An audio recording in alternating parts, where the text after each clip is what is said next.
Bueno, el tema que nos corresponde hoy es el inicio de la unidad número 4, correspondiente al análisis macrosocial. Allí vamos a trabajar tres autores. El primero, que ya conocemos desde la primera unidad, que es Max Weber, que en la segunda unidad lo detallamos suficientemente.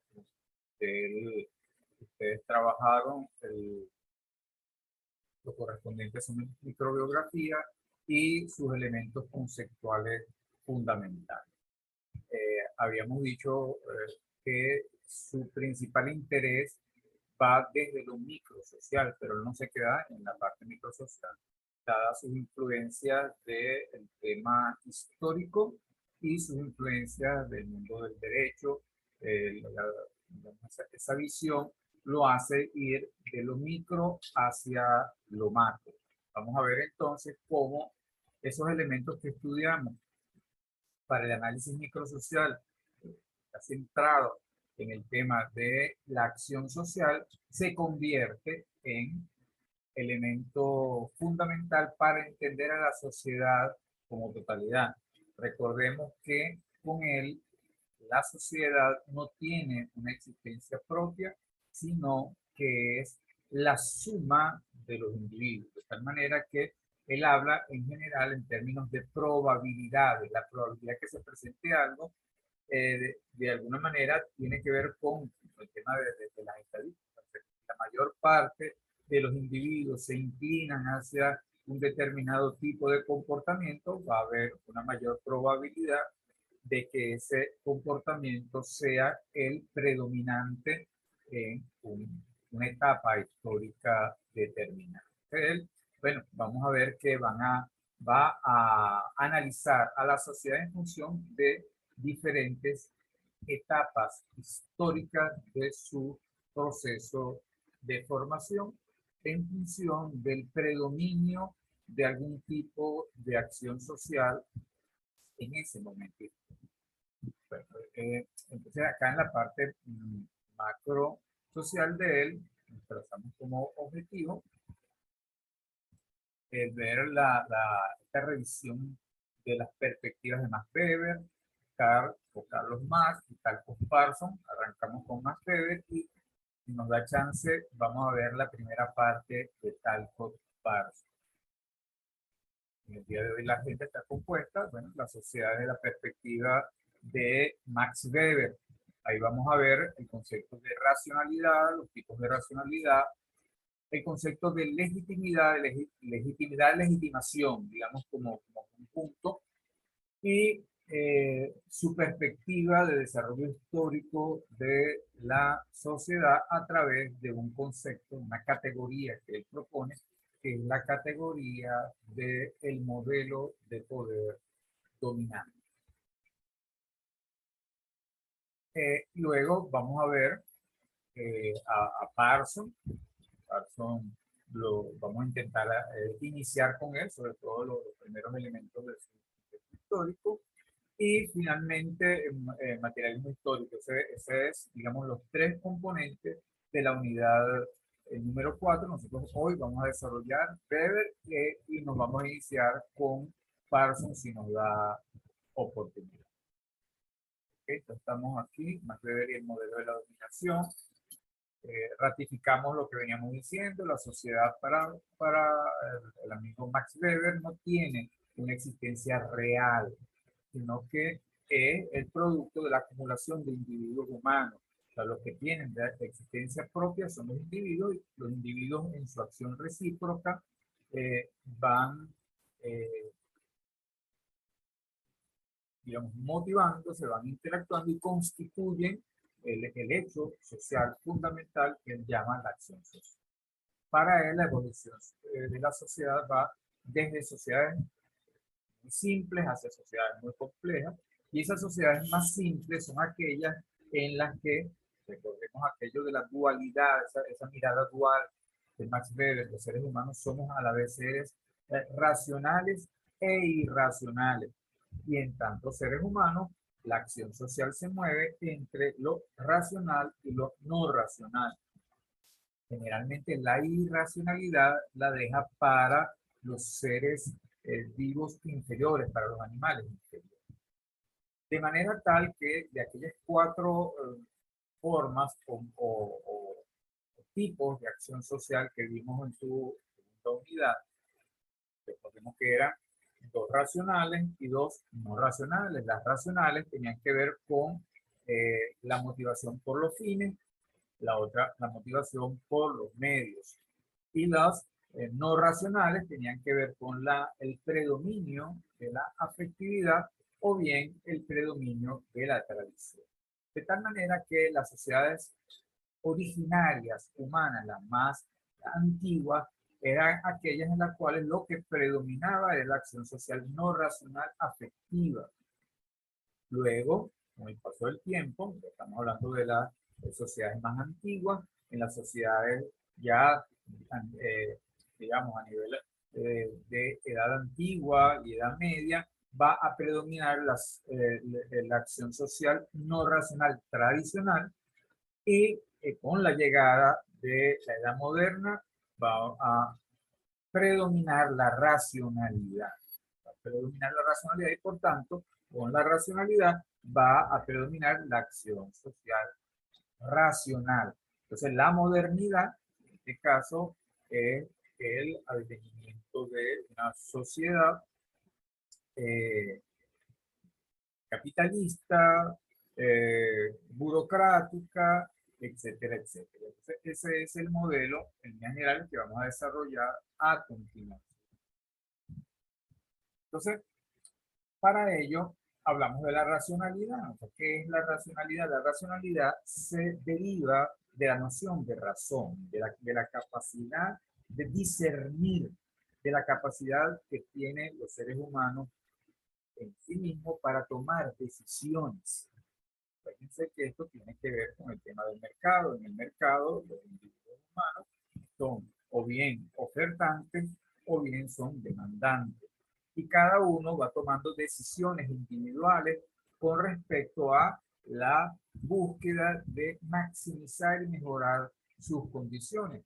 Son decisiones que tienen que ver con medios y fines. Esa es la racionalidad. Ahora, la racionalidad tiene diferentes formas. Él nos habla de tres grandes modelos duales. La primera es aquella que tiene que ver con la contraposición entre los valores, es decir, los valores a través de los cuales decidimos qué medios utilizar y los fines u objetivos que nos trazamos, ¿no? Y esa es la que ya habíamos estudiado: racionalidad con arreglo a fines, es la racionalidad finalista, y racionalidad con arreglo a valores, es la racionalidad valorativa. De tal manera que este va a ser solo el primer tipo de racionalidad. Sin embargo, hay otros tipos de racionalidad. Hay una racionalidad teórica que se contrapone a una racionalidad práctica.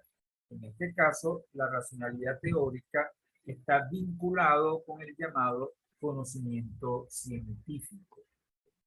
Lo científico se le busca a cada uno de los fenómenos, se le busca una explicación, y una explicación que se da a través de hipótesis que luego se van a convertir en teorías y luego en leyes. Esa es, digamos, entonces la racionalidad propia y típica del pensamiento científico, una racionalidad teórica. A la racionalidad teórica se le contrapone una llamada racionalidad práctica, que tiene que ver más que todo con el día a día, con la cotidianidad, donde también vamos tomando decisiones con un saber que no necesariamente está basado en el método científico y no necesariamente está basado en el saber teórico, sino quizá porque se va pasando de generación en generación los saberes y sabemos que funciona. Es decir, a pesar de no saber el por qué ni el cómo funciona, sabemos que funciona. El ejemplo que yo más utilizo tiene que ver con algo muy concreto de nosotros, los latinoamericanos, y en particular los venezolanos, con el tema de lo que llamamos la culebrilla. Ustedes seguramente conocen esa afección que desde el punto de vista de la racionalidad teórica es un herpes, pero desde el punto de vista de la racionalidad práctica es culebrilla, y la culebrilla se cura con hierbas y con rezo. Ahora, ¿cómo se hace? ¿Por qué se hace? Eso no lo sabemos. Lo que sí sabemos es que se cura efectivamente la culebrilla con la aplicación de las hierbas y la aplicación del rezo. Eso vendría siendo racionalidad práctica. Muchísimas cosas en nuestra vida cotidiana sabemos que son así, sabemos que funcionan, pero no necesariamente sabemos por qué ni cómo funcionan. Esto vendría siendo entonces la racionalidad práctica. La racionalidad entonces que en la vida cotidiana va llevando la vida de las personas más cercano a las tradiciones, más cercano al sentido común, y la racionalidad teórica más cercana a el pensamiento científico, al estudio profundo, eh, eh, digamos, a través del método, metódico, a través de estadísticas, etcétera, etcétera. Luego tenemos otro tipo de racionalidad que está más vinculado al mundo, por un lado, de la filosofía, el tema de la racionalidad sustantiva, y se le contrapone el de la racionalidad formal, que está más vinculado al mundo del derecho. Entonces, aquí lo que se contrapone es la esencia, en el caso de los sustantivos, y la forma, que es el caso de los verbos. Entonces, tiene que ver con la verdad. O sea, ¿cuál es la verdad? ¿Cuál es la verdad en una situación? ¿Cuál es la verdad de una relación? ¿Cuál es la verdad de un hecho? En el mundo jurídico, en el mundo del derecho, lo que hay es que probar que algo es de una determinada manera a través de lo que se llaman los actos o los autos legales. Y esa es la llamada racionalidad formal, o sea, lo que es verdad es lo que logre probarse. Es todo el mundo de la justicia y el derecho. Alguien puede ser juzgado por un hecho delictivo y quizá es condenado aún siendo verdaderamente inocente, pero las pruebas indican que esa persona pareciera ser el culpable. Eso, bueno, es el mundo de la serie del mundo jurídico y, bueno, y de todo el mundo jurídico de los abogados. La verdad que se impone es la verdad que se prueba a través de los hechos demostrables. Mientras que la otra tiene que ver con la verdad verdadera, con lo que realmente ocurre. La búsqueda de la verdad desde el punto de vista del razonamiento corresponde al mundo de la filosofía. Entonces, allí no necesariamente hay una prueba formal de cuál es la verdad, sino que se llega a esa verdad a través de la razón, a través del razonamiento, del discernimiento. Por eso es la vía de la filosofía del conocimiento filosófico. Entonces, con esto hemos hablado de lo que es la racionalidad que se ve, que no es solamente del mundo moderno. En el mundo moderno, por supuesto, se van afinando, sobre todo la racionalidad teórica, que tiene que ver con el desarrollo de la ciencia y la técnica, se va inclinando gran parte de la sociedad hacia la racionalidad finalista, sobre todo el mundo de la política y el mundo del comercio. Cuando sacan, ustedes que van a ser relacionistas industriales y buscan un candidato eh, que, para que sea vendedor, bueno, lo buscan a alguien que esté altamente motivado al logro de las metas. Una persona altamente motivada al logro de las metas es una persona que funciona con una racionalidad fundamentalmente finalista.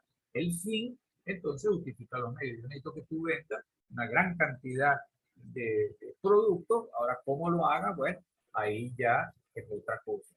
Si me interesa el cómo lo haga, que tiene que ser ético, que tiene que ser honesto, bueno, entonces ya ahí estoy cayendo en el terreno de la racionalidad valorativa.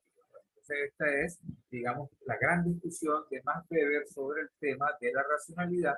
Recordemos que los seres humanos somos a la vez racionales y a la vez irracionales, y que, digamos, en un punto intermedio está la no racionalidad. La no racionalidad es aquel ámbito en el cual eso irracional se va modelando a través de la domesticación a la cual nos sometemos los seres humanos, donde controlamos las manifestaciones de rabia, controlamos las manifestaciones de amor, controlamos las manifestaciones de cariño y llevamos nuestro comportamiento a lo socialmente aceptable. Continuando entonces con Weber, vamos entonces a la categoría a través de la cual él va a desarrollar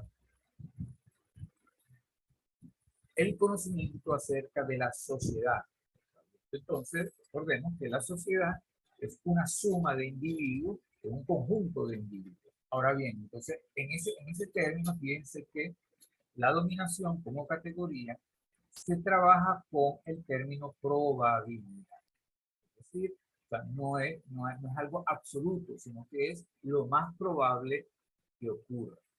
Para entender el tema de la dominación hay que retroceder los pasos y recordar el tema del poder. El tema del poder, acá en la siguiente lámina, el poder es una capacidad de un actor social, bien sea individual o colectivo, de imponer a otro u otros actores sociales un orden o una orden.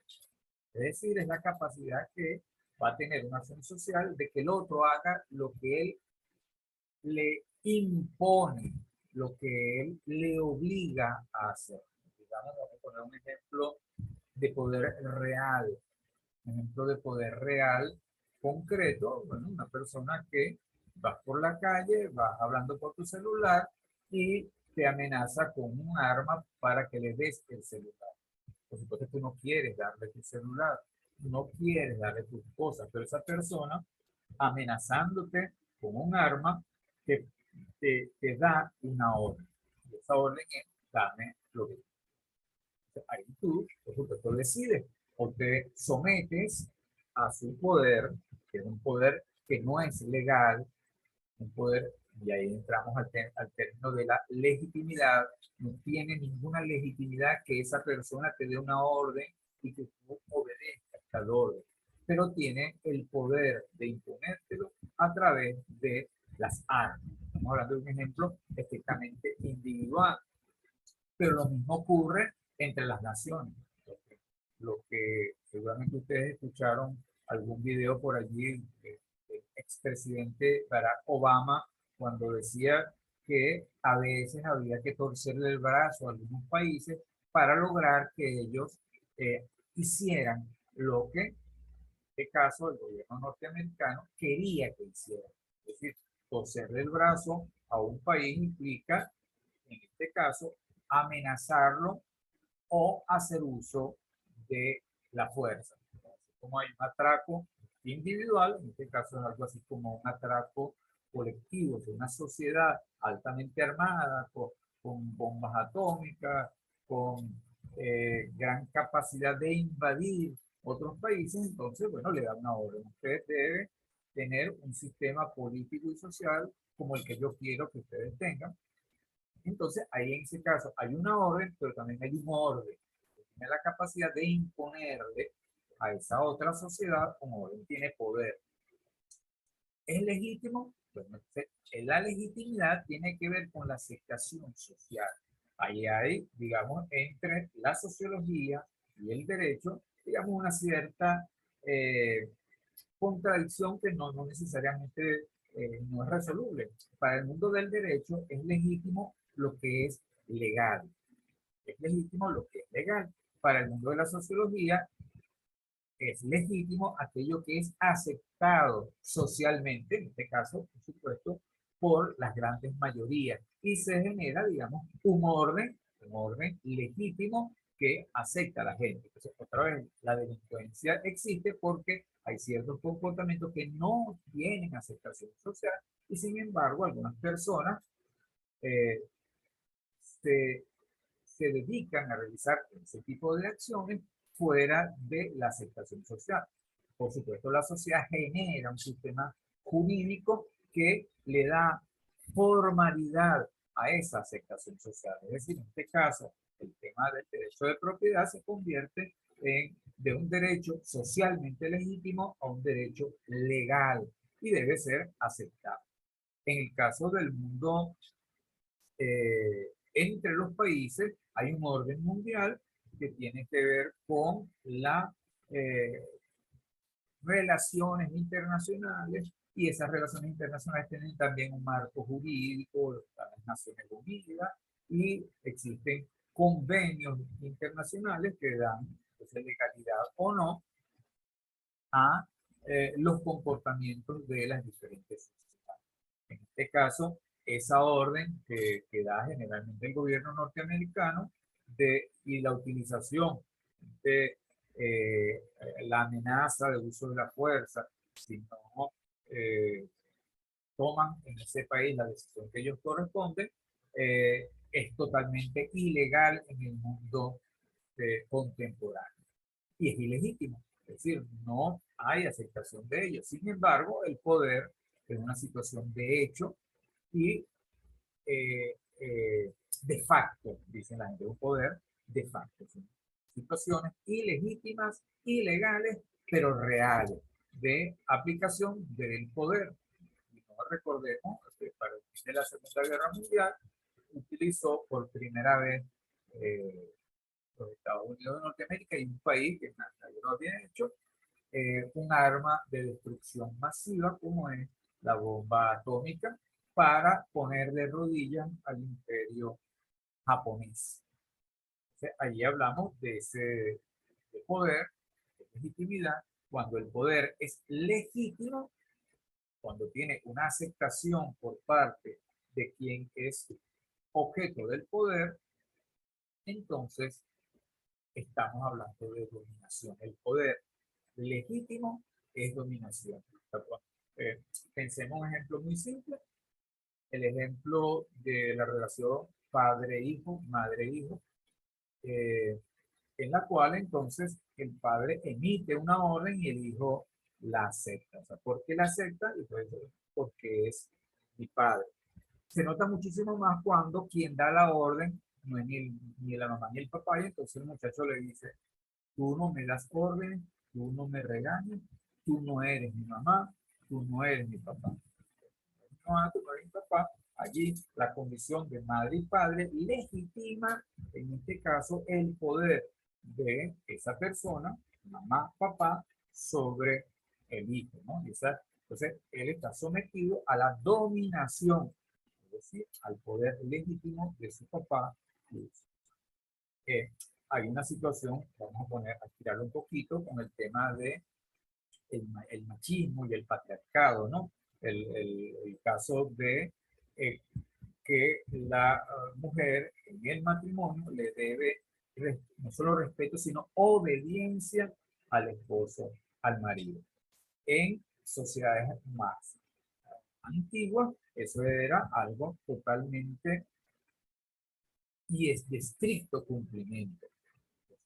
En la sociedad actual todavía hay muchísimas familias en las que eso se cumple, pero eso ha venido perdiendo aceptación social. Y en la medida que va perdiendo aceptación social, se va deslegitimando.